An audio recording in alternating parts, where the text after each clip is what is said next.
আসসালামু আলাইকুম গাইস। তো আজকে আমাদের বাড়ি অনেক বৃষ্টি হচ্ছে, আর এই বৃষ্টি ওয়েদারে আমার আম্মু রান্না করেছে খিচুড়ি আর গরুর মাংস। তো বৃষ্টি ওয়েদারে গরুর মাংসর খিচুড়ি খাওয়ার মজাটাই আলাদা। আর কি চাই বলো, যদি গরুর মাংসর খিচুড়ি তাও বৃষ্টির দিনে হয়। তো কার কার বাড়ি আজকে বৃষ্টি হচ্ছে অবশ্যই কমেন্টে জানাবে। আর এটা খেতে জাস্ট অসাধারণ ছিল। গরুর মাংসর সাথে খিচুড়ি তো উফ, আর কি বলবো।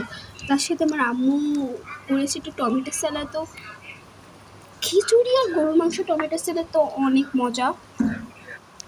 আর খিচুড়িগুলো অনেক গরম ছিল, উফ। তো দেখতেই তো পারছো অনেক ইয়ামি করে খাচ্ছি। তোমরা যারা যারা খাবে আমাদের বাড়ি চলে এসো। তোমার খাওয়া প্রায় শেষের দিকে চলে গিয়েছে।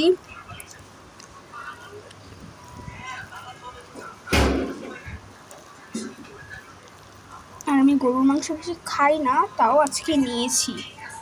খিচুড়ির সাথে গরুর মাংস ব্যাপারটা খুব জমে বলে। দেখো আমার খাওয়া প্রায় শেষের দিকে চলে গিয়েছে। ফাইনালি আমার খাওয়াটা শেষ। তো আজকের মতন বাই।